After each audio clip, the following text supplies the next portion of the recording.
नाशिकमध्ये नितेश राणेंच्या नेतृत्वात हिंदू जनआक्रोश मोर्चा काढण्यात आलाय। वक्फ बोर्ड रद्द झालेच पाहिजे, दहशतवाद्यांना पोसणाऱ्यांवर कडक कारवाई झाली पाहिजे, अशा अनेक मागण्यांसाठी हा मोर्चा काढण्यात आला। या मोर्चात मोठ्या संख्येने कार्यकर्ते जमा झाले। सकल हिंदू समाजाच्या वतीने नाशिकमध्ये हिंदू जनआक्रोश मोर्चाला सुरुवात झालेली आहे। शालिमार जवळील बीडी भालेकर मैदानापासून हा मोर्चा सुरू झाला।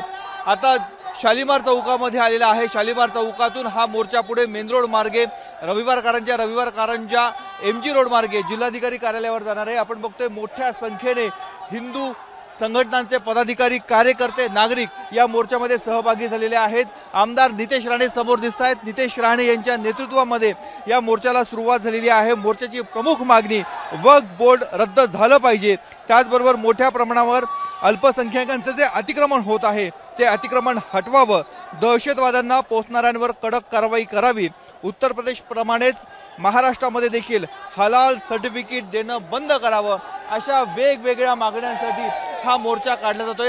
याआधी देखील साधारणतः 2 महिन्यापूर्वी नाशिकमध्ये अशा स्वरूपाचा भव्य मोर्चा काढण्यात आलेला होता आणि आज देखील आपण बघतोय मोठ्या प्रमाणामध्ये हिंदू बांधव या मोर्चामध्ये सहभागी झालेले आहेत आणि जिल्हाधिकारी कार्यालयासमोर या मोर्चाचा समारोप होणार आहे। त्यामुळे एकूणच मोर्चाचा प्रतिसाद हा चांगला मिळतोय आणि मोठ्या प्रमाणामध्ये समाज बांधव या मोर्चामध्ये सहभागी झालेले आहेत। आता सरकार या मोर्चाची दखल कशी घेतो हे बघणं अत्यंत महत्त्वाचं आहे, कारण एकीकडे केंद्रामध्ये आणि राज्यामध्ये हिंदुत्ववादी विचारांचं सरकार असल्याचं नेते सांगतात आणि दुसरीकडे हिंदू समाजाच्या वतीनंच असे जनआक्रोश मोर्चे काढले आहेत। त्यामुळे या मोर्चाची चर्चा या निमित्तानं देखील नाशिक शहरात मोठ्या प्रमाणामध्ये सुरू आहे।